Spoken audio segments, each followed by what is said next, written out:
Welcome back to the Four Podmen, the wrestling podcast we bring you each and every week on the Dynamo Podcast Network. Head over to YouTube, smash that subscribe and bell notification button. Audio versions of the show are available on Anchor. And if you want to get in touch with the show, you'll find us on Facebook, Twitter, and Instagram.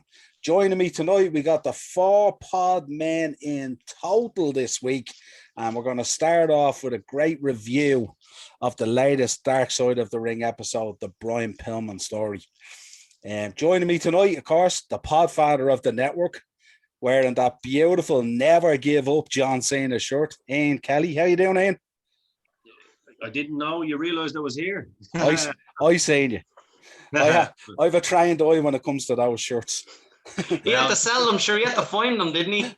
Well, let's start off by saying that if you want a shirt like this, not this particular one, there's only one place to go, and that is WrestleMania on Dublin's beautiful St. Stephen's Green, top floor. Shit's getting back open and up again, and Noel is your man to go and see. So you don't have to just go on Facebook and Instagram and all that nonsense anymore. You can actually go and see the man in person. And maybe get an autograph. Yeah, I tell you one thing. Yeah, you should be fair. You should be giving. You know what? If you pay an extra tenner, you get an autograph. There you go. Boom. You never Sign know. my internet. You never know what you might get for a subscribe on this channel. Who knows? I'm very well though. Thank you. Good. Also joining me, my hot tag partner, Jay, the D-O-double-G. Fuck yeah, baby. Awesome. Fuck in yeah. fine form at the moment. Oh, and also joining me, as always, the man who always brings the beef, Joe Duignan. Joe, how are you, my man? Very good. All quiet out west, lads. Always good to be here. Yeah, Brand new flag in the background. Mad cow disease free since '96. Same flag, just a better haircut. Yeah, maybe. Absolutely. Lads, we looked at both parts of this Dark Side of the Ring episode with Brian Pillman, but before we should get into that, I should say to our viewers, if you haven't watched our episode on Macho Man Randy Savage, get over there and watch it now. It was absolutely fantastic.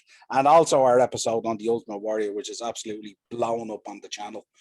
And also be prepared for a super episode coming real soon on the Dynamo's Dozen, looking at some A&E stuff, but we won't say anything else about it. So, lads, let's begin. Brian Pillman, the loose cannon. Don't know about you guys. This was a very hard watch for me from start right through to finish. From the madness of the character to the madness of his life to the madness of his death. He really and truly was a loose cannon. Joe, talk to me. What was your thinking on it? Yeah, look, he tried for the NFL and he was considered not big enough for. Then he went off to Canada and had a half decent career up there. But the parts of this were very difficult to watch. It was as they say, fact is stranger than fiction, because like his life was kind of upside down in moments. Like finding out he had a daughter when 2 years after she was born and that kind of stuff. Was must have been quite the shock to the system, and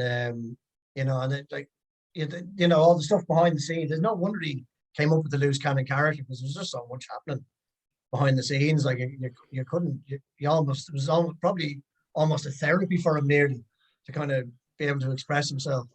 But I have to say both parts were, I shouldn't say the word enjoyable to watch, but they were certainly intriguing. Intriguing. Very much so. Yeah, very much so intriguing to watch. Yeah, very much so, and hard to take your eyes away from it, even though a lot of it was tough to get through. But very, very good. But that series anyway, Dark Side of the Ring, is brilliant. So I haven't seen a bad one yet personally, but he was an interesting kind of character. He certainly was.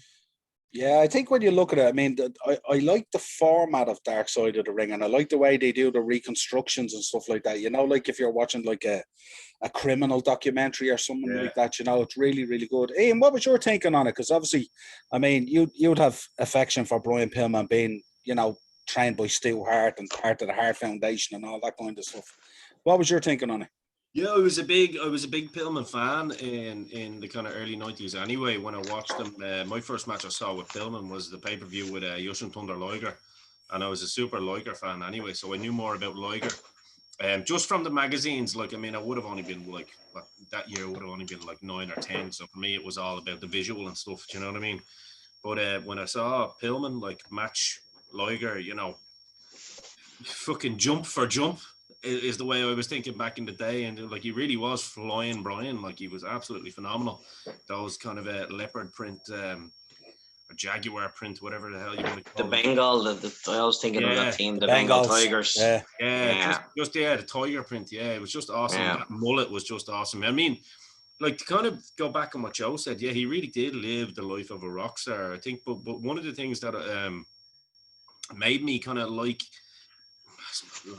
the story, but like the documentary even more, was the fact that as soon as he found out that he had a daughter, that he was straight on it. Like, you know what I mean? He fucking manned up and took her in, and, you know, just basically it showed the level of the man. Like, he didn't shirk away from his responsibilities, which I think is an ongoing theme throughout the show. You know, and I mean, there's a lot of old adages and stuff like that, but he really did put his body on the line for his family, like, you know. So that really, I think, shone through and showed you that underneath all of the madness and the you know, the kayfabe or not kayfabe, you know, no one ever knows, no one ever knew, and that, you know, there was a man there that obviously loved his family and loved his kids, obviously couldn't stay loyal to one woman, but I mean, there was a lot of I mean, that was kind of the rock star. Compared to other men's weaknesses in the sport, that was a very human weakness. Yes.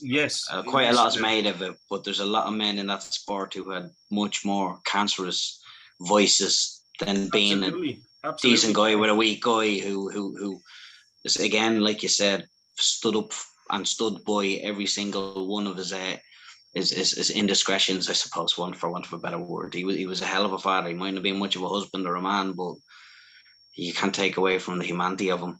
But even the fact that, you know, he stood by you know, his exes and his baby mamas as well, do you know what I mean, and was heartbroken when the ex died and all that kind of stuff. It showed that there was a good human being down there. You know what I mean? And yeah, very, very, very, very emotional journey, I have to say, both of those episodes.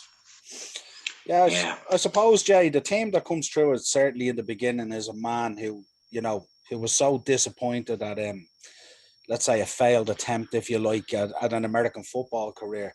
But a man who, no matter what he pursued, he'd be 100% in. Like, all in. There was almost, it was an intriguing story. What, to go back to an earlier point, what I love about the dark sides, I believe Joe said it, for years we were only ever given one side of the sandwich, which was just a slice of bread and some meat. It was either the shit slinging or the, you know, virtues without any of the negativity. And what the dark side boys are trying to do, which I find transcends the sport into just honest viewing, is that they try to show you the character from strength and weakness. That they don't judge. They're like, this is who he was to the best of our knowledge. Nobody can be in anybody's head at any given time, and they are retrospectively doing these episodes, and they are honestly offering up, this is all we know of the situation. You as the viewer decide. You've all known men like this with these weaknesses in your life.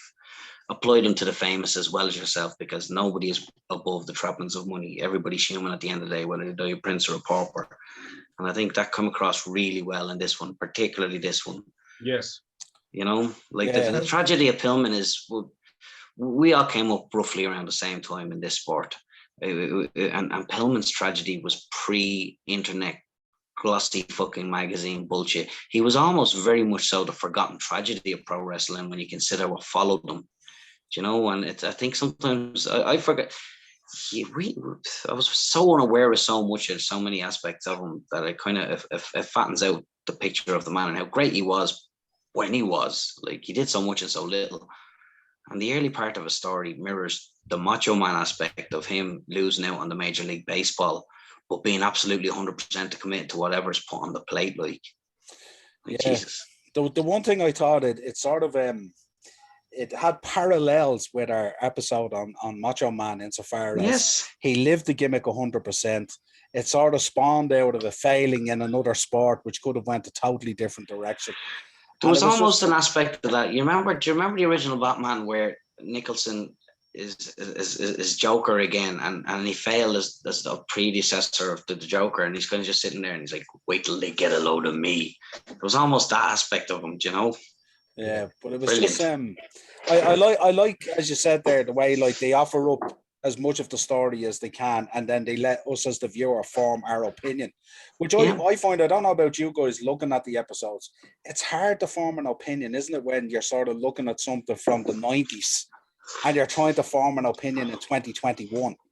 Yeah, different times, you know what I mean? Like, I mean, Jay will agree with me here. Like a lot of the stuff that we would have grown up with, like in terms of being rockers, you know, Guns N' Roses, you know, Motley Crue, Kiss, all these bands, you know, the whole premise of it was rock and roll. Like, I mean, when I grew up, Live fast, die hard.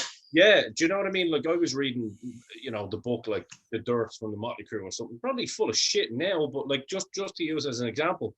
But the one thing that isn't full of shit was that, you know, you went out, you got women, you know, you lived hard, you drank hard, you done drugs or whatever. You know, you either get addicted or you don't or whatever. But you go around, your weekend is your thing, and you live like your favorite rock star. Do you know what I mean? Yeah.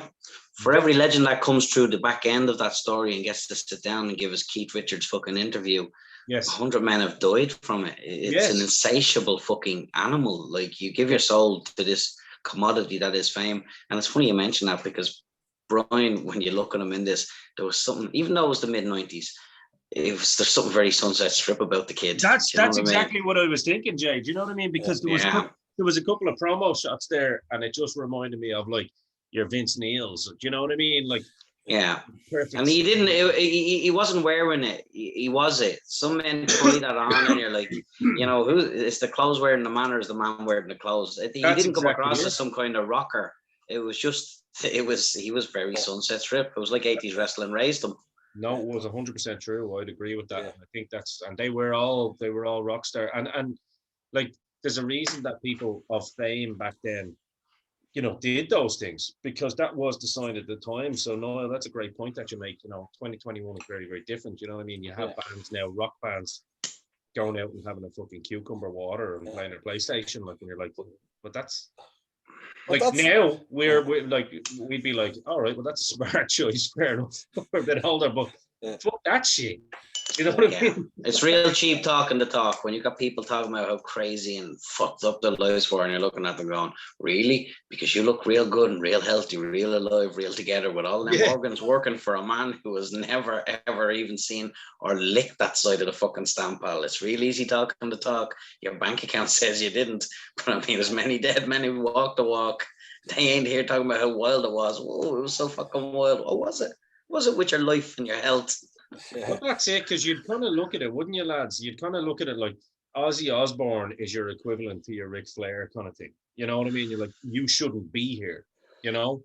And then you've kind of got your Hulk Hogan's and all, who are just all about the money, and there's your Gene Simmons. And then you've kind of got the underneath guys, and you've got the kind of Hanoi Rocks boys, and there's your Brian Pillmans, you know what I mean? And so for every, like, great story, and, like, you know, we all love the fact that Flair is still out there. You know, we watched that 30 for 30 documentary, which I'm sure we'll probably revisit one day with Ric Flair.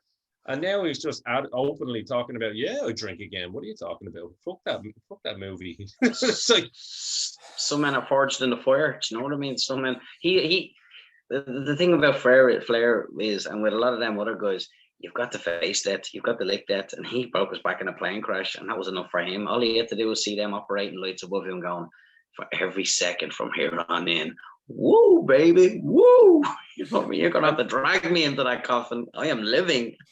Yeah. That's it. And Noel, I didn't mean to kind of deter from that, but I was just making a point that kind of fits the time. Do you know? No, it's absolutely spot on. Yeah, because when I look at Pillman, I was thinking he could be sitting as a drummer on stage with Europe strumming out the final countdown, and he wouldn't look out of place at all. You know what I mean? Yeah. Although he would have looked pretty badass, wouldn't he, with the size of the and the curly hair with the shave. He most certainly would have been a drummer. He most certainly would have been a drummer. Most definitely, yeah. And I can verify that. I've been around. Yeah.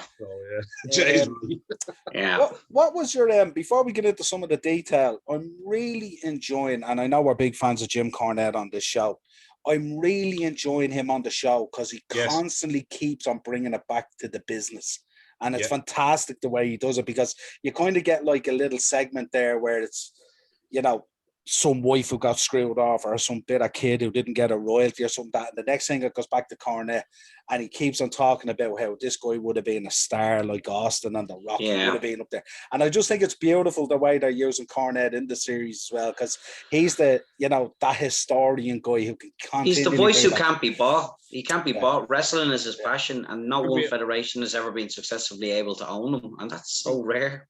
Can we also add as well? It's the first time. Sorry, Joe. This one, actually, Joe. I'll give this one to you. Have you ever seen Cornette as emotional as that one scene? I've never seen Cornette break down ever. Certainly not off the top of my head, but I find that Cornette kind of grounds it. Yes. Kind of grounds the shows, because as you said, Noel, when it starts going off on another kind of track, they come back to him and he brings it back to but you know, the core element of it, which is professional wrestling. Yeah. And I have to say, like, geez, he looks very well. He does. He looks better now than he did 15 years ago. Yeah. He looks great, and Very happy.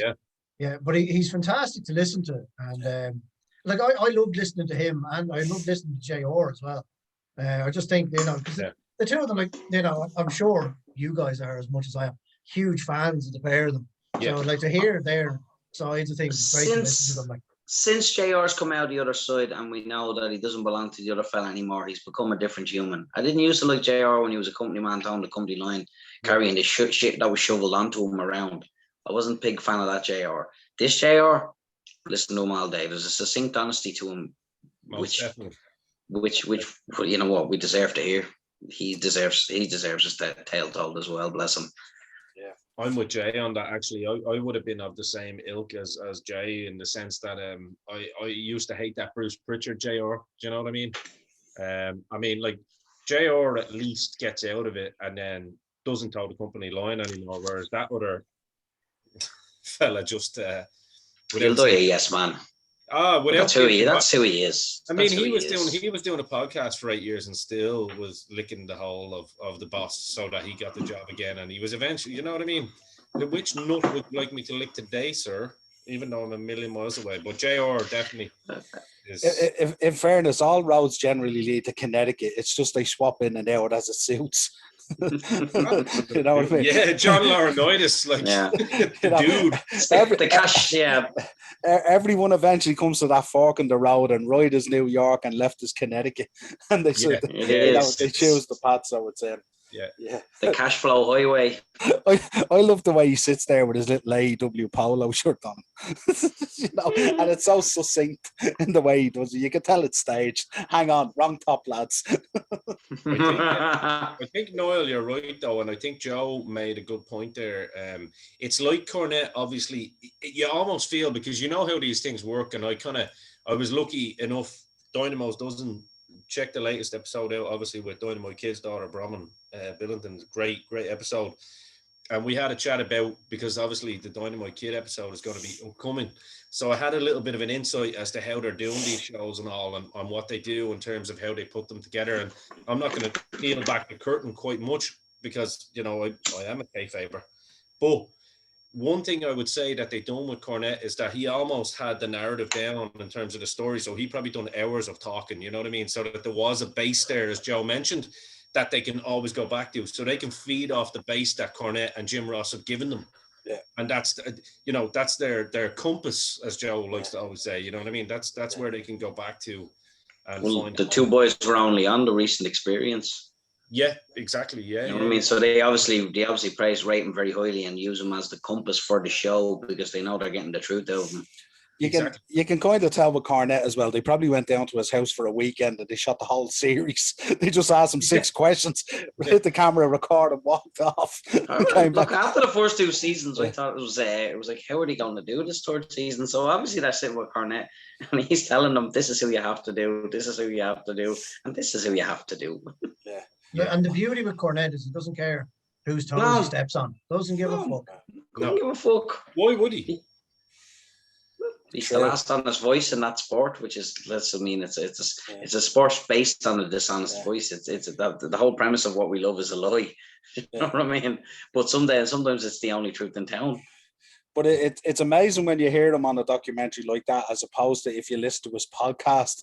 And you know, with his podcast, it's entertaining and all, but there's so much wind and piss coming through at you compared to when you see him in a documentary like that and it's factual about what he comes out with. You know, Yeah. it's really good, like, you know. But yeah, I really enjoy it. It lends such a level of credibility to it as well, you know. And I think a shout out as well to Jericho. I think he narrates it absolutely brilliantly. You know what I mean? Yeah. He's obviously he's great at the casting. You know what I mean? He's a great talker anyway. But Well, he won a Spurs. He won a Spurs on the Benoit episodes for me. He really phenomenal. He shone through. The human in him shone through. Like, yeah, phenomenal, man. Well, I mean, he's a great human anyway. I mean, look, any mention you talk. You know, we mentioned it on the show, like I mentioned earlier with Brahman, and we talked about the GoFundMe that was set up for Dynamite Kid that was fraudulently fucking put up by a certain person, not really allowed to speak about it, but Jericho donated 10 grand straight away because Dynamite Kid was one of his favorite wrestlers. The man behind all this, you know, they can call him the Kovomo and all this crap, you know, just because Fozzy played a gig and all this rubbish. But Jericho, deep down, is obviously a great human being and cares deeply about, you know, the people that came before him. he'll make a great Dark Side episode because there certainly is two sides to him. Oh yeah, yeah. Like there is with all humans. He is, but deep down he's a good skin. You know what I mean? That's all I'd say. And good enough to narrate his own episode as well.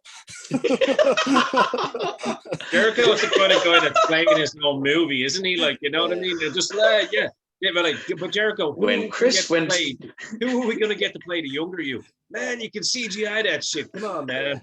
Get Sebastian back in to narrate that one. Yeah, get Lanny Poffo in to narrate it. His voice would be class, right? Yeah, Mr. Silk. Yeah.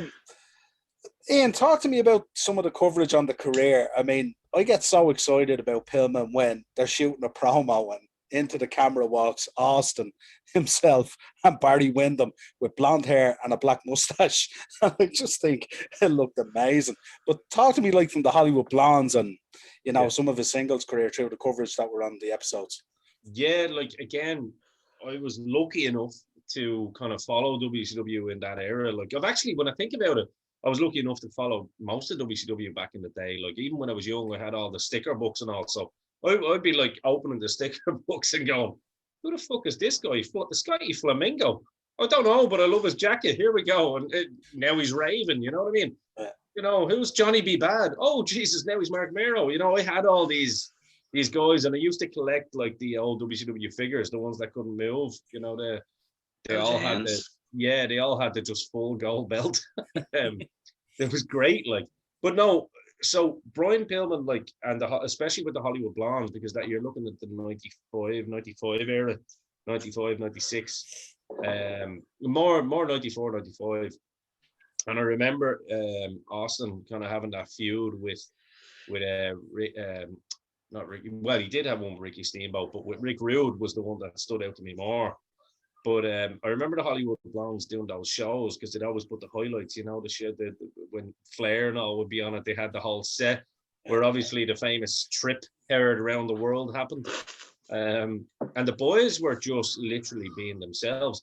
They almost reminded you kind of like the early version of the New Day, where they just didn't give a shit. Do you know what I mean? They were coming out doing the camera roll. It was like, look, we have to make a spot for ourselves. Dusty Rhodes and the office quite clearly don't like us, so let's fucking put ourselves in a position that they have to use us. Great seeing Austin so comfortable as well, wasn't it? Like, oh man, a few gimmicks he's had over his career. He was only ever fully comfortable as maybe two, and it was as a Hollywood Blonde and as the Rattlesnake. Like, he was so comfortable. Exactly, like it was the two boys were. I mean, and that story, I'd known that story. I'm sure everyone knew that story about the crosses that were made and all. They it was like the Black Sabbath story, wasn't it? They got the two chains made, and you know they've kept it for life. And you could see Austin. He's a proper old school kayfaber, so he doesn't like trying to show his emotions or whatnot. But you could see it was very hard for him. But yeah, to answer your question, though, I was. I mean, it's easy for me to say now that I was a big fan of them, but I hated them back then because they were so good at their job. Do you know what I mean? Yeah. at the time when I was watching, I was like, who's these fucking idiots? You know what I mean? Here's one lad losing his hair, like, and another lad with a big fucking mullet. But what were they doing? They weren't just doing the camera, they were reeling me in, like, do you know what I mean? And that's, I mean, when you look back at those guys, it was just they were absolutely phenomenal. Yeah, they were having crack. They were loving it. Why do you think like overall in New York, like workers like the Hitman and the Undertaker and all these were going, that Austin guy, loved to work with him. You know what I mean? Because you see, and not to make it about Austin, but with the two of them together, you could see he was the bigger guy, so they could tell that he was a guy that could, you know, you could have good matches with. But I mean, Pillman, good Lord, I mean, he was a big boy in his own right back then. He was a cruiserweight back then. But in today's world, Jesus Christ, he'd be making the cruiserweights look very, very small. You know what I mean? Yeah. But yeah, no, phenomenal workers, and I loved their work. Big parts of my wrestling fandom back then. You know, when I think of the show as a whole, because WCW was a much cheaper production and obviously only on for an hour once a week, so they were always kind of a memory there. You know what I mean? What I loved about the Hollywood Blondes, mainly from watching this, like, cause I only know of them from, I didn't watch WCW as a young lad. Yeah. But like listening to this, and especially Austin talking about how he wanted nothing to do with it, and Pillman was more excited about it. But I think Pillman was excited about it. He was like, look, we're going to be on TV. Let's just make the fucking most of this. Yeah. And basically just dragged Austin kicking and screaming into it. And he got caught up in it as well. Which of course, like, and you can see the crowds got caught up in it and all that kind of shit where they hated them, and then they started coming around to them. And then they did the guys backstage did a Vince, like, and said, "Oh, you're not going to get over without us telling you can get over," and fucking broke them up. You know what I mean? It was just, I just don't understand that kind of those. How dare you be good? Joe, can't you see the point that I was making, saying they were like an old school New Day? You know what I mean? Oh, absolutely, yeah. They were just thrown together. Said, look, we'll just put them all together. And I'm sure, let's be real, we're like, yeah, yous are all the black guys, so yous can all just fucking go and do whatever the hell yous want, you know what I mean? And make chicken salad out of chicken shit if you can. I'm sure that's the way the office was thinking. Yeah, I really loved on the show the way they did the reconstruction. And Pillman walks into the locker room to Austin and goes, "Right, come on, and we sit down and work out to finish this match." And Austin goes, "The fuck are you talking about?" You know what I mean? And you can just imagine it happening that way, because you know what Pillman was like. He just like probably walk in, had a chat with the office, and go, "Yeah, go over and tell Austin you want to tag with him or something." We're not going to tell him because he tell us to fuck off. And you can imagine Austin stomping up to the office going, "What's this shit?" You know what I mean? Just fucking hilarious. But doesn't it show? It kind of shows, and I got the vibe as well, even the way Austin was talking, that Pillman was kind of like a natural born leader. You know what I mean?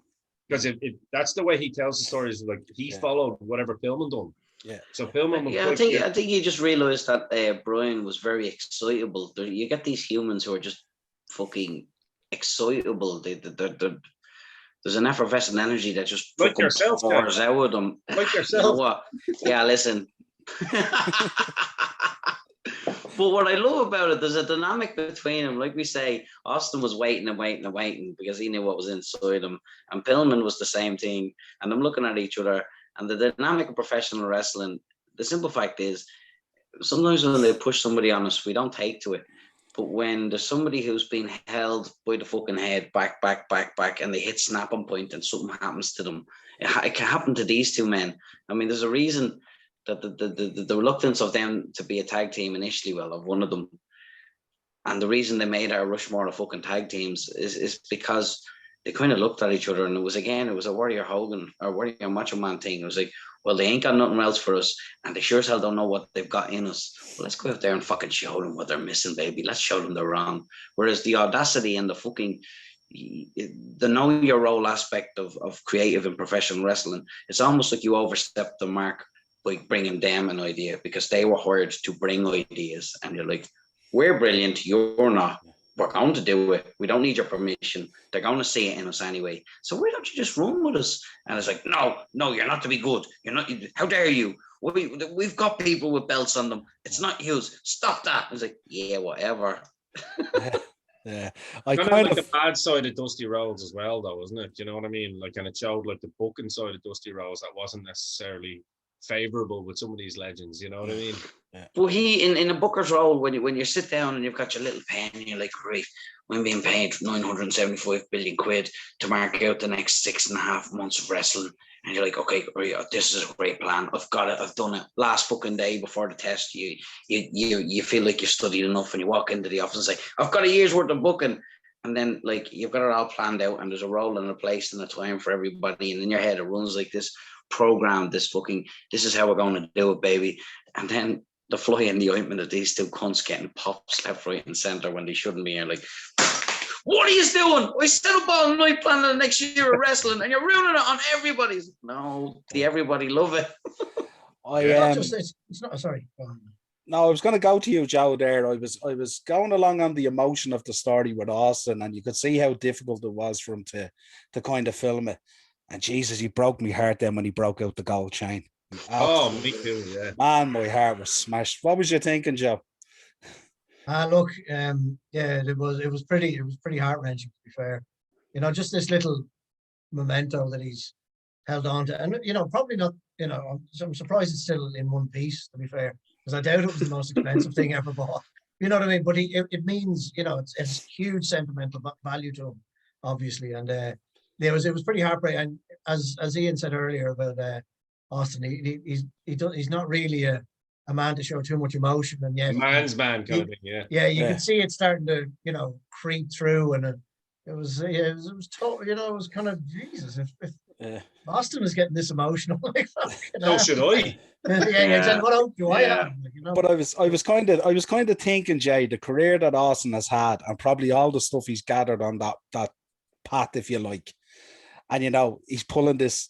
I won't say little gold chain, but he's pulling this gold chain probably out of a jewelry box somewhere. And tacky 80s piece of mid-90s fucking tack. The gold chain probably meant as much to him as the smoking skull belt hanging on the wall, and you're just there seeing the real emotion of the biggest SOP in the business, you know what I mean? There's a lot. There was a lot done there. There was subtleties there. When you think about who we're sitting in front of, you've got a guy who started movies with Stallone. You've got a guy who set the world alight. You've got a guy who was zero to everything in such a short space of time. The injection that he gave the sport we love kept a lot of men working and paid for so long. And the dignity in which he treats how emotionally attached he is to Brian. Like he's not sitting around every week talking about my best friend this and my best friend that, and we were this and we were that. It's just like, it happened to me. I fucking love them. And beyond the persona you've seen on TV, that's my friend. And he passed at a time when the tragedies just start coming fucking tenfold, and he was almost lost in the mix. And the dignity in which he allows Brian's career to stand on its own, as opposed to using it as a medal on his chest and a lapel on his shoulder, it's lovely. Do you know what I mean? It's a real sincere dignity in which is like, he could be sitting around all day talking about Pillman, and I've never seen him here or heard him come across. He's obviously done interviews across the years. Anybody asks him a question, he'll answer it to the best of his knowledge. But he doesn't sit around on his podcast talking about, using it to elevate his own stature. He already knows who he is, and he's very comfortable with who he is. But he allows Brian's legend. It's like this little private part over here. I think that's lovely. I think there's a genuine love there, like, and you can't fake it. Yeah, he comes across as he wasn't it. He was just a part of it. Yeah, and it's a nice sort of tip the hat to Brian as well. When you think about the career Austin has had, Yeah, so, I mean, we all knew he had something, and in their pairing, we mightn't have been aware of it at the time. But Austin didn't bring nothing to the pairing. I mean, you essentially had. How would you even describe Austin in parallels to the past? Like in Pillman, you had aspects of all of the hearts. You had a bit of Brett. You had aspects of fucking Dynamite in there. Owen as well. Those bits of Owen. Yeah. Do you know what I mean? He presented himself in a fanaticism like Owen. he worked a little bit like fucking Dynamite in the sense Yeah. that he was quick, he was snappy, he was a high flyer, he could go to the top turnbuckle, he was that mid-range physicality that could go, or he could fucking slug it out.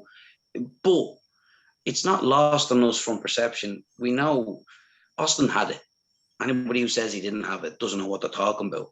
And when we were watching the Hollywood Blondes, the rambunctious one might have been in our face, giving it the big one, but we were also primarily focused on whatever it was in this guy. It wasn't honed yet. Yeah, but he doesn't do that. He doesn't sit around going, well, he was my friend, and before I became the biggest thing ever, Brian was there with me. He just leaves it alone. It's like, I'm thankful they paired me with Brian. And he leaves Brian's career to be Brian's career because his fame was so short, and it was with the biggest star in the business pre his stardom.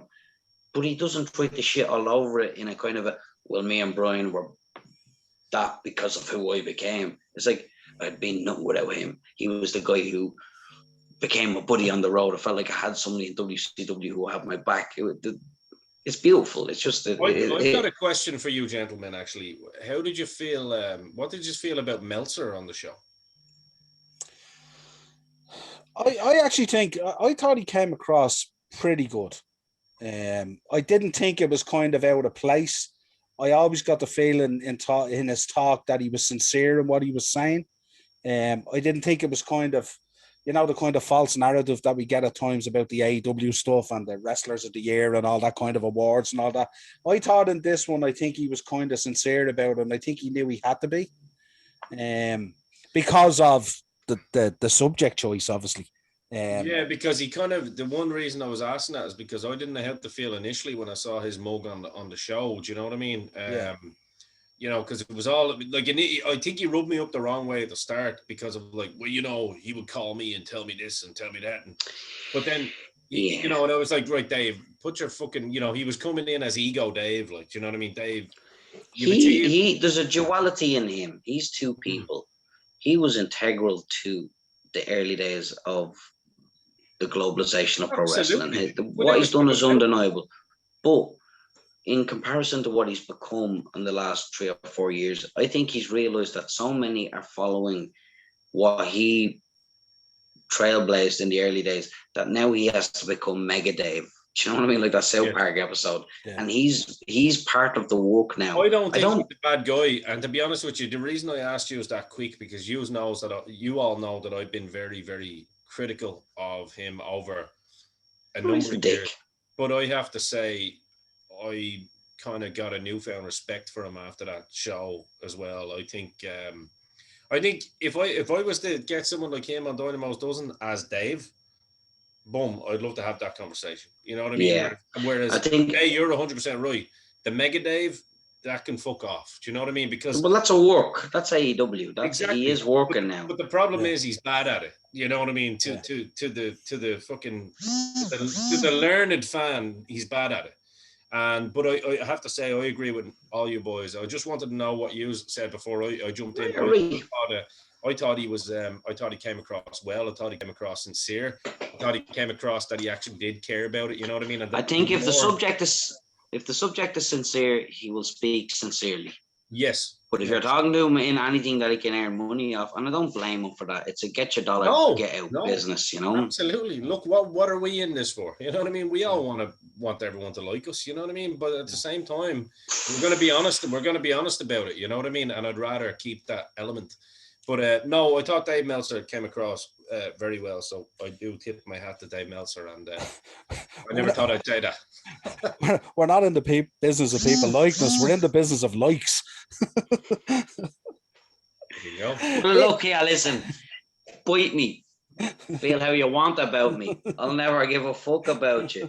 But as long as you enjoy our conversation, we couldn't give a fuck. I mean, the conversation is the start here. Ian, touch on the segment with Bischoff, sending him away to make his name to come back for more money. What was you thinking on that? That was the weirdest move ever, wasn't it? I'll tell you what I thought about that. That was the opposite to Meltzer. That was a shark swimming in in a pond full of goldfish, and Bischoff happened to be the goldfish. Jesus, yeah. Oh, And, wow. and to be honest with you, this was a, Jay said it earlier. This is an old Calgary boy going in and saying, "All right, yeah, we'll do that. We'll do that." Well, he knew he obviously had to do whatever he had to do, and when those dollar bills were involved, Bischoff got worked badly on it, and I think Bischoff came out looking very bad on it as well. Because it's obviously still a very sore subject. It is, because Bischoff usually looks good these days, like in talking. But the one thing that Bischoff still can't bring himself to be is honest in certain positions. But no, to be honest in certain positions, you know what I mean? He finds it very hard to actually be honest in some, he'll either toe the old line of, well, I don't quite recall with that one. And you're like, Bischoff, you never took a bump in your life. You don't get to fucking not recall shit. You're a businessman. You recall everything. You just only recall. What do I do? Tell them that don't work for you, brother. you wrote a lot of the history. Don't be telling me you don't remember it, bitch. Yeah. It's kind of like, I remember Conrad Thompson called him out, didn't he, on that, on the two boys, the outsiders, and they were saying like, oh, they said that they wanted that deal that whoever comes in, it's got to be matched, like, but unless it was certain people, you know what I mean? And there was a list or whatever. And Bischoff was like, well, I don't really recall that conversation happening. And then I think, didn't he say that he never had that conversation with Brett when he wanted him to come in 96? And like every single person, even Michaels and all, were like, no, that happened. Yeah. We know that happened. So he's one of those Bischoff. I like Bischoff, to be honest with you, but he has a selective memory. Yeah, that would be the best way to describe Bischoff. You go off up there to Connecticut and make yourself a star, and when you're a star, come back down to me. Back to me.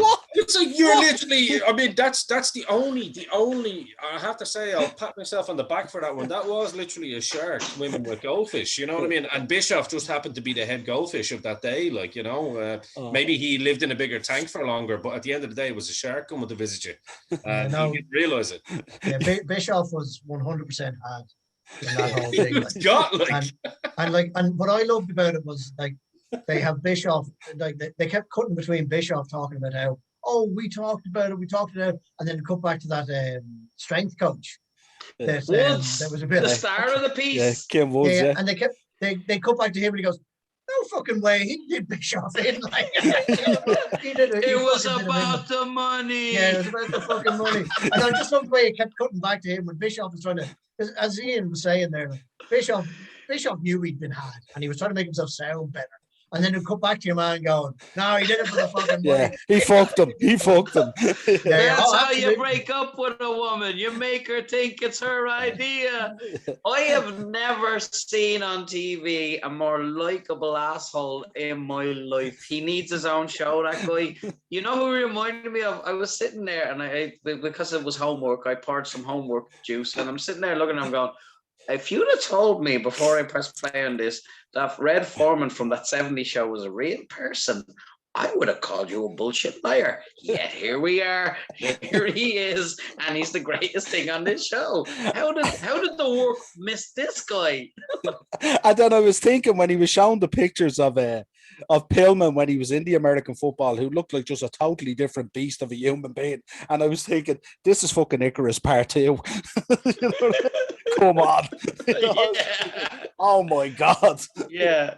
Yeah, it was class. But no, I can imagine Bischoff getting onto the directors going, please don't include that. I look so bad. But that should have been with every question. He should have given it the old, I can't hear you, I'm going through a tunnel. You'll have to speak up, I'm wearing a towel. But obviously Conrad Thompson has got into his head, so he can't toe that line anymore if he doesn't quite recall.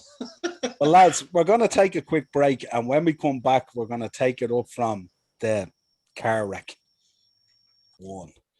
Welcome back to the Podmen's review of The Dark Side of the Ring with Brian Pillman, and now we're going to move on and take it up when the car wreck happens. Brian Pillman, Joe, falls asleep at the wheel. And ends up in a car wreck running into a tree. Sounds like he went straight through a window screen. sustains a number of injuries, barely alive. Face has to be reconstructed, leg has to be reconstructed. They made a reference to the fact that a nurse had to hold up his foot and all. It was just flopping around. His whole ankle was shattered and all. And that was really it, really, wasn't it? I mean, JR alludes as well. I mean, that's the day his career kind of. It was the beginning of the end, really. Yeah. I think he said himself that he went through the actual canopy, the convertible canopy, canopy. rather than the windscreen. Yeah. And launched 50 feet or some shit. Yeah, and I don't know, just it was horrendous anyway. But like when they talk about like how many 6 plates in his face. In his face, peeled his whole face off. Yeah. Yeah. But I had to peel his. Yeah, they had to cut around here and peel it back so they could get at it. And they had Terminator shit. They had 6 different doctors looking at him and all this kind of crack. And the foot thing just reminded me, for some reason, Kerry Von Erich just kept popped into my head when they talked about the foot thing. Like, but you know, and they said they were going to have to set it in a way that allow him to walk but not run. And you know, as I said, that it was the beginning of the end. And you know, you know, JR was trying to stop him really. And you know, where and Austin kind of admitted, sure, it's Pillman, he'll pull himself through everything.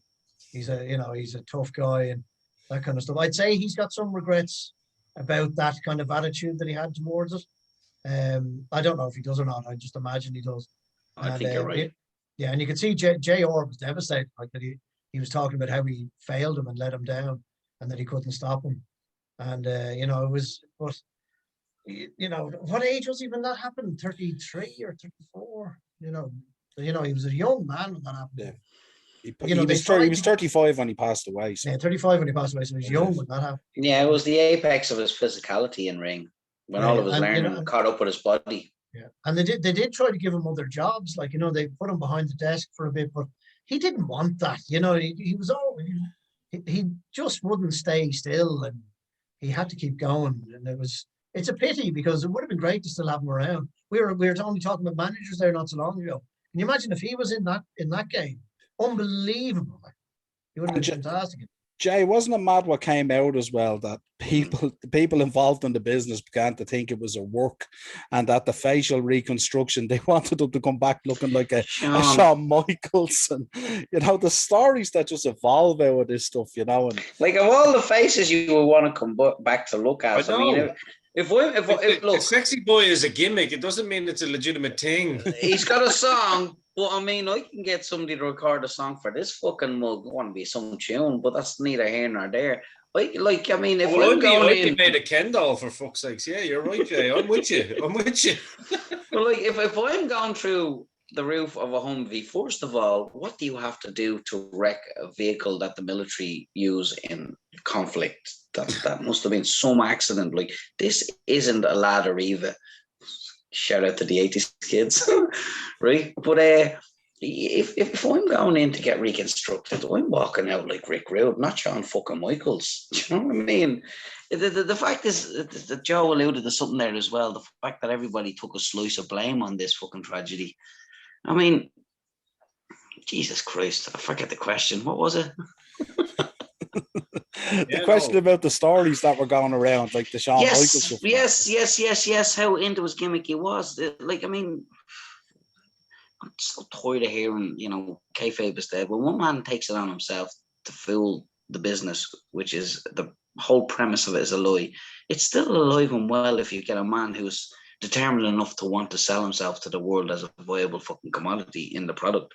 When the men have been in it all their life, don't know whether or not they're dealing with something legit or, I mean, the story they told about him going up in his brashness to say hello to Vince McMahon and getting the fucking shot, ribbing the boss of the biggest rib company in the world, and it worked. And it's like JR, well, he's kind of like yourself. He likes to take a chance. Like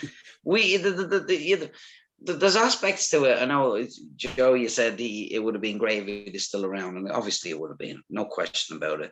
But there's that gimmick. It was like lightning in a jar. Do you know what I mean? It was a time and a place with the right face, even though it was peeled off his fucking skull to make it convincible. They did find angles to try and keep him in the mix because he essentially lied himself out of one company and into another for an awful lot of money, and he didn't know what was the next step. But I mean, there's some men who live day to day, and Pillman was very clearly one of them. I don't know. It's such a unique story in this business of unique stories, isn't it? Yeah. I love them. Dean, you might take this one. I gravitated a lot towards his sister, who just seems to be a superhuman person, Rick. And I loved her story where he'd be sitting in the chair with the drip in his arm. And it'd be time to go. He'd take the drip out of the arm, go out, do what he had to do, come back, put the drip back in the arm. And I just thought that's the measure of the man, how much he loved the business, stuff like that. Yeah, when it's go time, it's fucking go time. But the way she stepped in to that space, I just think she's an outstanding human being, really. You know? Yeah, I think so. And like you start seeing some kind of scumbags come in then, like i.e. the ex-wife, you know what I mean? And I mean that was a scumbag before she got on the junk. Let's not judge her for being a junkie. That can happen to absolutely anybody. You know what I mean? It doesn't necessarily mean that she was a bad person just because she found a bad, a demon drug. However, quite clearly she wasn't a nice person beforehand as well, because of the fucking way the kids talk about her. You know what I mean?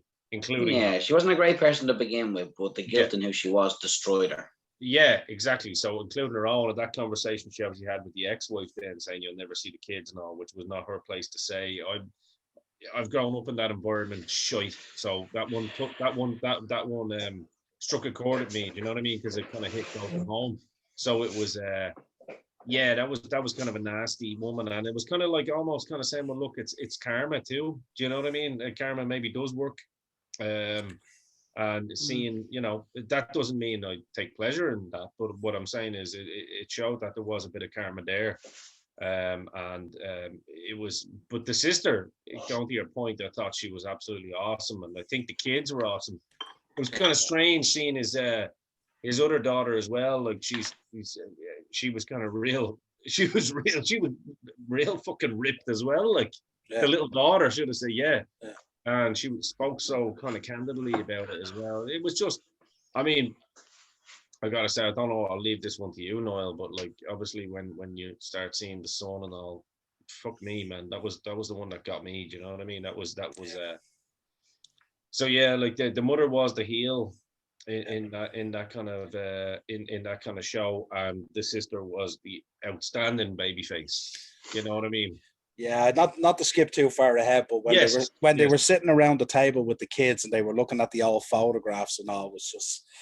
But the sister, to answer your question, Noel, I'd agree with you. The sister to me she was absolutely an absolute sweetheart and a diamond. An absolute beautiful human being. Yeah. We push on then, I suppose, and we get some of the stuff going on with Austin, and Austin lays a serious beat down on him. Joe, what was you thinking on that?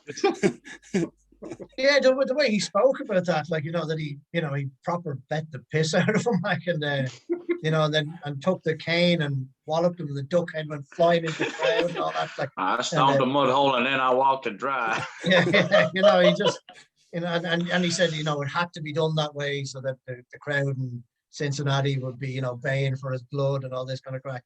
And then, but I loved when it went back to Cornette, and he talked about the chair over the ankle, and he goes, "There's a way to do that, but I'm not going to tell you." Yes. But, and this is a man who makes his money off talking about how people destroy the work, and there he is talking about the work himself. You double-standing bastard. I think love you. I think he thought he knew too much though, like, because like there is a way to do that, and you can see it if you ever watch it. So if you've got eyes, if you've got eyes and understand leverage. Yeah. Yeah, but I appreciate the effort by Cornette. I like that. No, man, that was just him making more gimmick off selling gimmick. This is true. Yeah. And then, Joe, we couldn't go on then when we talk about the segment with the house and the gun. Oh, Jesus.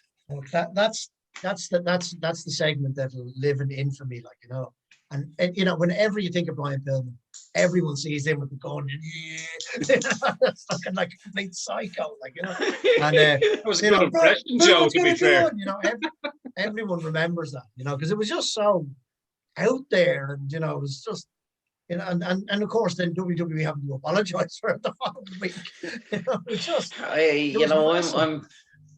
it was daft. I mean, I remember that coming out at the original time, and I'm like, look, if he wants to kill Austin, he knows where he works. I mean, he's got a gun. He could just shoot him. I mean, if you can blow the head off a president in front of the world, you can kill your best mate. I mean, but it was. I think in true to life WWE fashion, they made a hell of a lot more of it at the time than it was, and it was like a Rolling Stone gathers no moss. It was like, no, we leave that sitting there and let it gather all the moss it fucking wants, because this is sensational. You know, I was. You know what I mean? And you talk about fucking Undertaker talking about people coming to work with 45s in their bag. I was like, well, there's one with a 9mm on your camera. So clearly it was all true.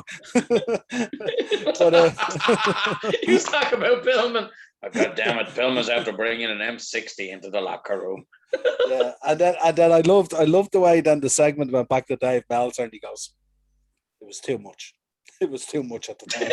I'm thinking, going, this is how you made your money. It was too much. but exploding rings for Meltzer is a 5-star match. You know what I mean? 2021 is not 1996. Yeah. So then we kind of move on then, and it's a good wrestling match for Dave Meltzer is too much. Yeah. Ian, what was your thinking then? We get to see a lot of Melanie at this stage now.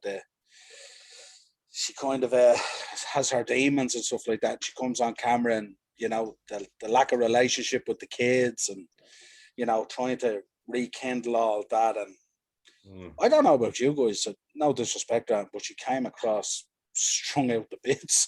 Well, she was out of her fucking mallet. Like, let's be real. And maybe the reason, but I don't know the lady. Like, so you know, I'm not gonna judge her. Who am I to judge anybody? You know, who's any of us to judge anybody? But at the same time, I'd imagine a lot of this conversation that she was having has a lot to do with that, you know what I mean, and kind of where she went in later life. Because at the end of the day, I thought Vince McMahon came across, I'm sorry to say, but as a real fucking fucking savaged her. He savaged her in grief. He savaged her in grief and left her rotten. And basically like whatever about stories, this is the one thing that really made me kind of think, right, that era Vince McMahon was a scumbag. You know, and that's why you can see Vince doing screw jobs and fucking people off and doing all this kind of stuff, because that era Vince to me seemed like a real piece of shit the way he came across in that interview. And how are you going to support your 4 kids? This is a billionaire. You should be supporting those kids. Exactly. This is the first thing I got. I was like, and the poor lady actually went, I don't know, Vince, how are you going to ask me this question? She just looked awkward, and I was glad JR said it. He goes, it was fucking horrible thing to do, and Vince was doing it for ratings, you know what I mean? But that was the one question that got me, and that's why I'm kind of like, Vince, fuck you for that. You know, he wasn't only doing it for ratings. He was trying to defend himself too. That you Oh know, yeah, it was all the painkillers he was on, wasn't it? It had nothing to do with steroids, you know. Because you know, but sure, he's always done that though, Joe. Yeah, but he wasn't. He wasn't long off. Too. Yeah, he wasn't long off the steroid trial at that stage. You know what I mean? So it was just he was trying to cover his arse. That's the he was presenting it to the public as a tragedy outside of the company, as in Brian's not WWE. He hasn't been here that long. Again, you could deep dive into the fascinating aspects of humanity. I mean, he used to protect a company that hires a whole bunch of people, and he should have been a little bit more decent about it. But him separating, Joe's absolutely right. It was almost like a fucking 60 minutes interview. And how do you feel about your husband who has nothing to do with my company dying? But it was it was a scumbag trying to get in there and manipulate a situation. Yeah, that's exactly what it was. No, he was. He definitely was distancing the company from the tragedy. No question about it. And like when we think about it over time, like as much as we've done great reviews on Vince, you know what I mean? This is one of his kind of nasty moments, and shows kind of the dark side of Vince behind the. He is savagely protective of the company that he's built. He is, to a fault. But that doesn't give him a pass, Jay. Really I'm not looking to give him a pass. He made a cold, calculated decision to separate the tragedy from the company And like he has done since with the wiping of Benoit. Again, he has children, but this business is his children. And Well, he Heart looks at it like shows as well how shrewd he was. I mean, like that kind of proved to me how I can see what he done with the Hart family after that, offering them money to come and defend the company. Do you know what I mean? Getting straight in there the next day. Oh, you know, at a time where people are in tragic loss and tragic. So yeah, I saw for the first time on camera like the kind of demon that lurks within kind of thing. You know what I mean? What I will say about him is, right, in his defense, and I don't mean this as in a defense of what it was, he was the one asking the questions. He didn't ask anybody else to do it. He stepped in and talked and was the devil in the situation. And there was a lot of men under him who could have annexed it and said, don't fucking do this, don't fucking do this. That's the ego. Because of our paychecks. That was the ego. I think it's him taking the hit. No, I don't think so. Well, listen, again, this is a conversation for another situation. Like if I'm running a company and I don't want to look like a scumbag, I'll get a subordinate to do it. I'll say, here, come here, brother love, sit down and ask her about her. Yeah, but the problem is he had such an ego, I think, that he thought he could kind of come on and be like, you know, but just that one question killed it all.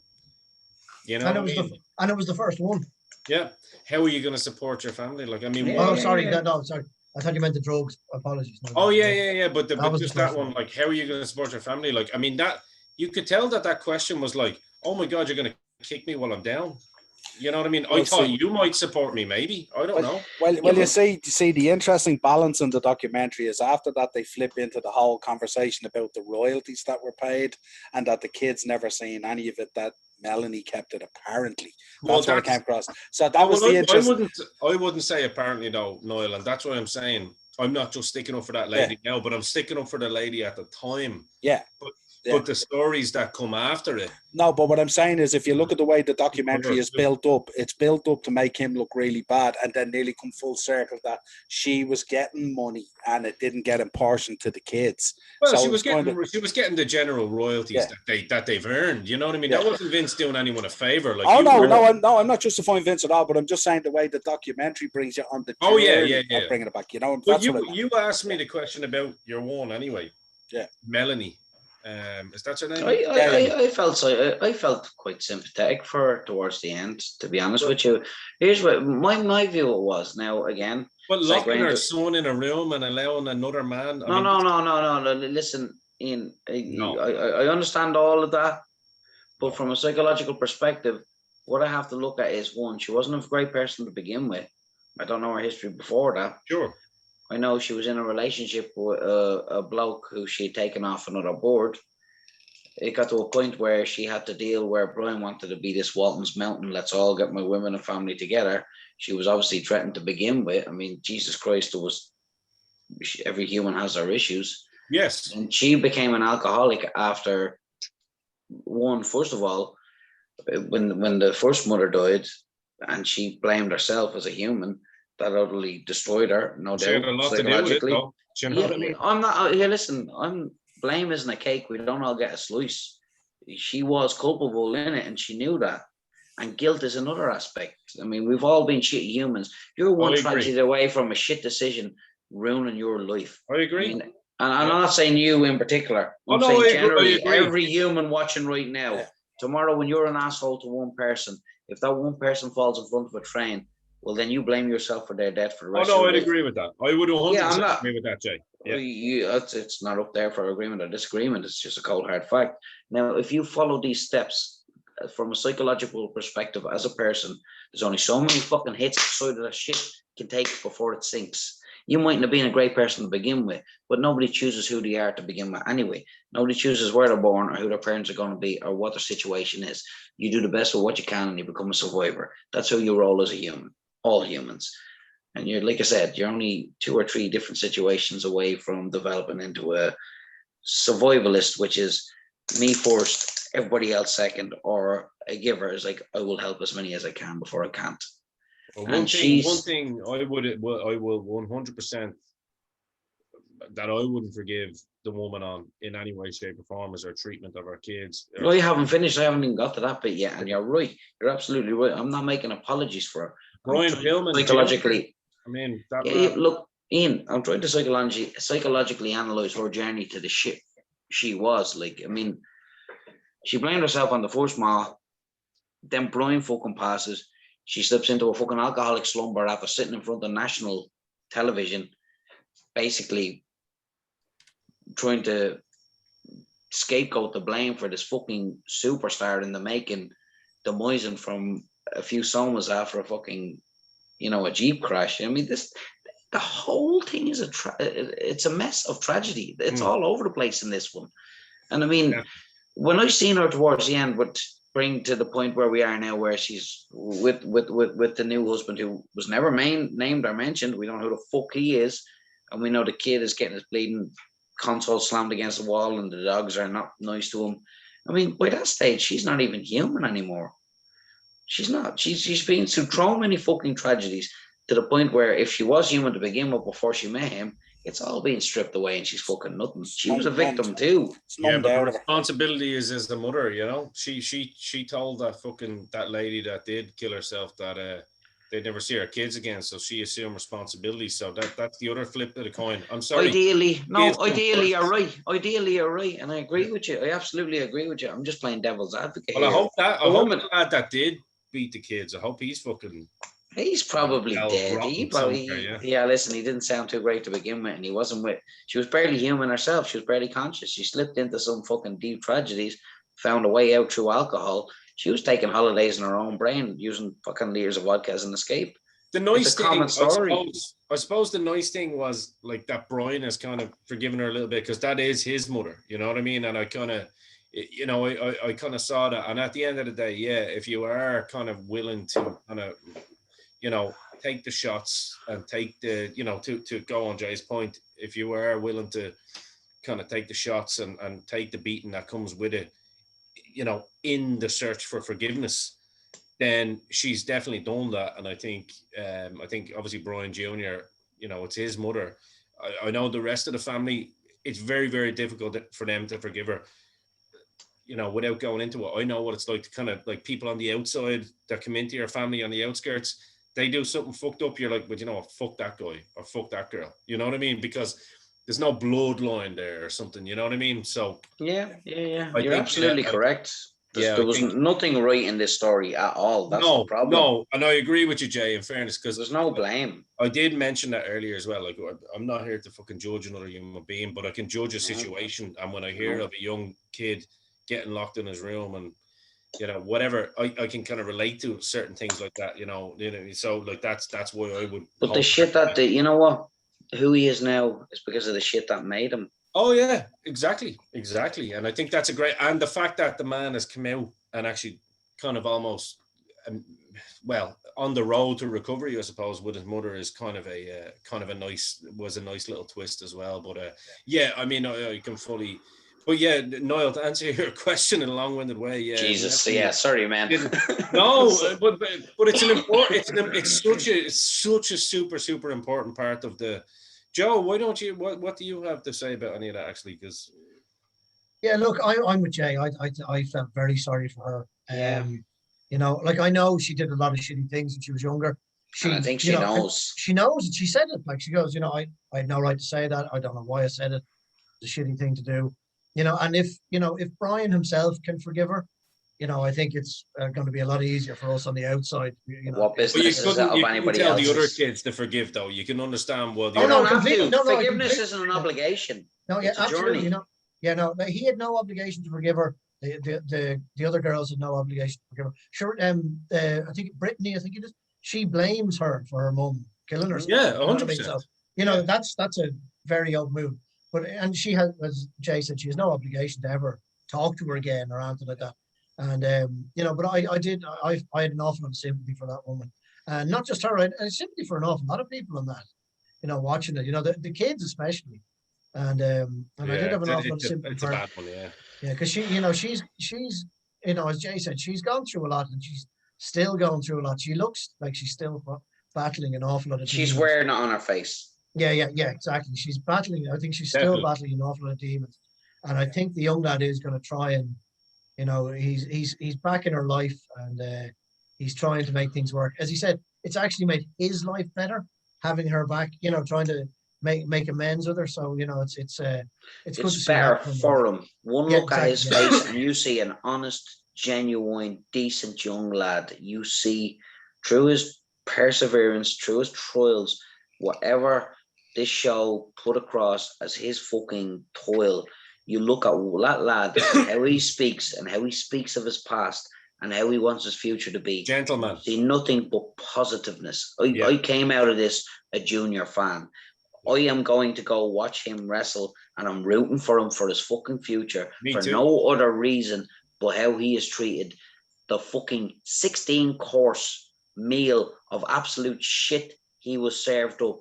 And if he can come through with that much positivity and just robust decency, nothing was lost in this tragedy if that's the end result. And you know what, Jay? You're 100% right. And it goes back to the points that you were making earlier as well. That, like, anybody watching this show that might have been getting angry about, including myself, you know what I mean, about the relationship that they had.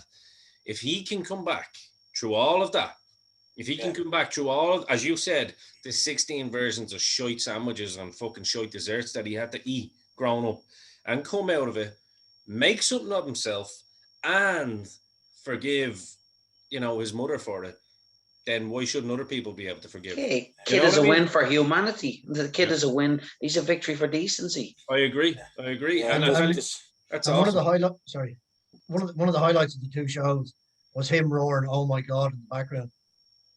At the end, and he saw the spider in the bath. So good.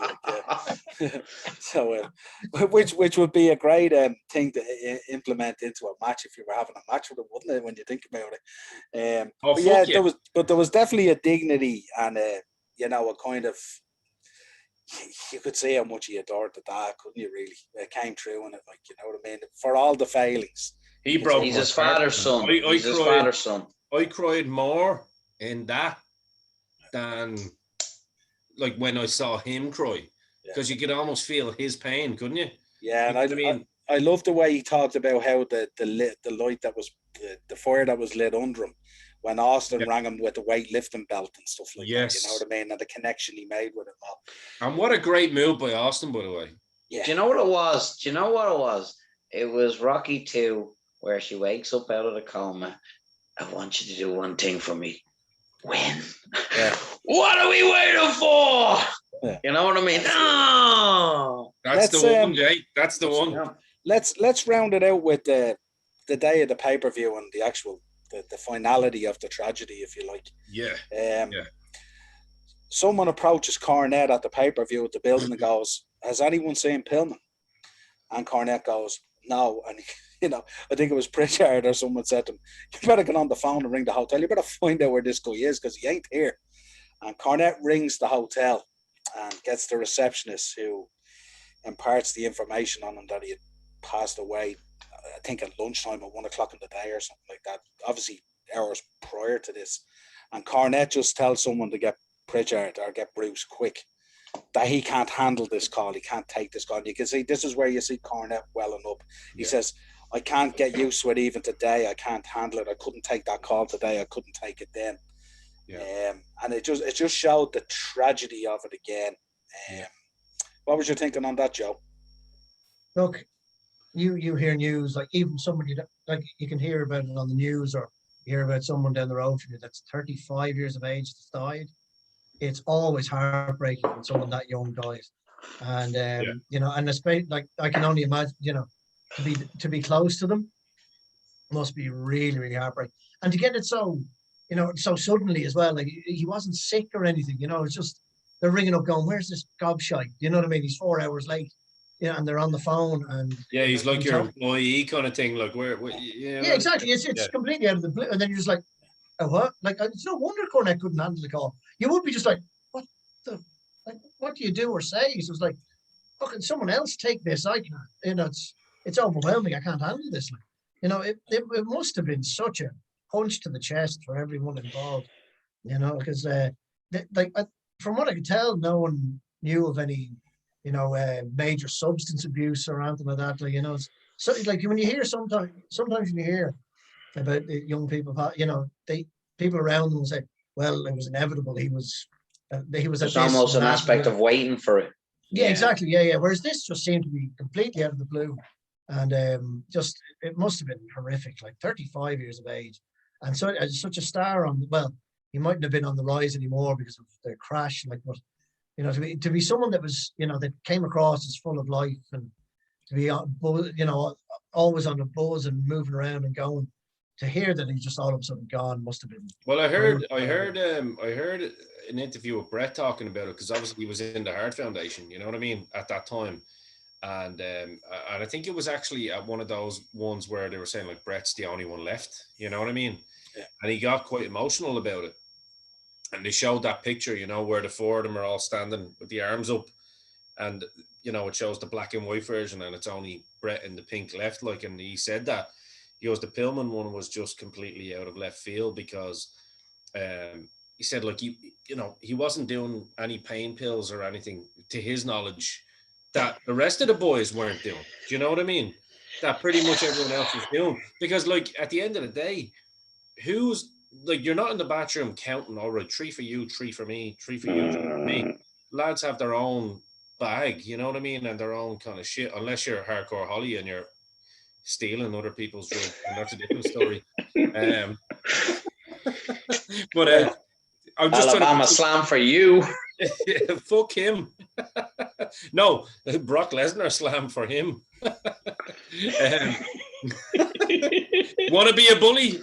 Boom, there you go, son. Have that. Now you're not such a fucking veteran.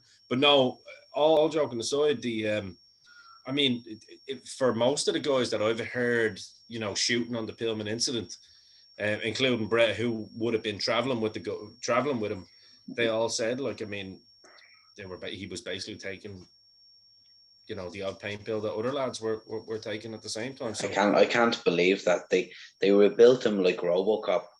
I mean, there's a naivety to men when they don't understand how easy it is. With other drugs, there's a ceremony to them. You got to fucking tie a tourniquet, jack up, and leave the planet for 7 hours. Or, you've got to get a crack pipe and smoke it and find dealers regularly on the corner. With prescription pain pills, when they've rebuilt you, that's opioids. That's fucking, it's way worse than anything you can buy off the street. Yeah. And again, there's a removal from tragedy that a lot of men speak of. Pillman was... If he did enough, I don't know what the toxicology reports read, but if other wrestlers had believed he was popping a few like fucking Disprins after a night of drinking the way we would, no, his ankle was shattered. They peeled his face off. Yeah, listen but to his medical history. The lads are on the road. That goes very, very quickly. They're out drinking in bars every single night. Yeah, but no, Ian, there's a thin blue line you don't cross, and the men aren't going to speak about what they know. But Pillman was a man who he duped the world into believing he was crazy, including the men who he worked with. He probably duped the world into believing that he was sober too. Who knows? You know what I mean? But he died from a drug overdose. He died from a painkiller or a soma overdose. Whatever it was killed him. He was no stranger to whatever he did. And he was doing it on the sly, on his own, away from everybody else. That's what I mean. Sorry, yeah. I wonder, did he dupe the world into thinking he was crazy, or was he crazy? To that point. I have an idea on that, because I was thinking, because I know, and Joe obviously has done his time. I remember, first of all, crazy people don't know they're crazy. Well, that's it. They're not aware of it. They believe the rest of the world has a problem. Well, I remember for a time, though. Yeah, you're right, but there is that whole thing of living the gimmick, right? And Jay, you recall this, you know, when I was in a very dark period, many years ago, like I would, I always referred to myself as the Dynamo as a joke, because that was the character. Do you know what I mean? And there's a thin line between the character and the fucking person, and it's easier to kind of use the gimmick as the cover. As the cover. Do you know what I mean? Yeah. As the cover. And So not to that level, obviously, but I can relate to it. Do you know what I mean? I can relate to it when the gimmick kind of supersedes you and it becomes your go-to as the front, because the real person behind it all wants to stay in the shadow. You know what I mean? Because the real person behind it is vulnerable and a human being and just a normal person who was born to two people. So I can kind of see why Pillman probably did possibly end up becoming the gimmick that he had worked so hard to create. You know what I mean? And I hope I kind of articulated that well enough, because I think that's my feeling that I got. Yeah. And I think he eventually, with all the drugs, as Jay said, and probably the self-medicating behind closed doors and doing absolutely. I think that probably probably helped really kind of seal the deal for the gimmick taking over the man, if that makes sense. Yes, I mean, look, absolutely. Succinctly speaking, you're born alone. When you close the door at night, you're alone. When you close your eyes at night, you're alone, and you'll be put in that casket alone. Everything else is life, and you choose to help. You choose to allow people in. This is the way of life. I mean, we could write a list of wrestlers who've had the exact same problem with Brian. I mean, fucking Umanga. You know what I mean? It's not the barbiturates and opiates and the street drugs that are killing wrestlers. It's the stuff that the fucking doctor's giving you that you feel is okay because there's a prescription name and a 7-year degree at the top of that sheet. It's like, well, doctor, look, just go ask Kurt Angle, an Olympian. Yeah. You don't have to tell the truth of your story. Yes. When the door closes at the end of the night on the road, you're alone. Yeah. Well, I think there's only one way to round out the episode, and that is to finish it with JR, with the advice he parted on Junior by saying, be everything that your father was, but just don't be a loose cannon. And I think that sums it up perfectly. Yes. And that's the gimmick. There you go. So, lads, as always, it's been a pleasure. This has been our review of Dark Side of the Ring, Brian Pillman. Head over to YouTube, Dynamo Podcast Network, Anchor for audio versions of the show, and we will chat to you again real soon. Thanks, lads.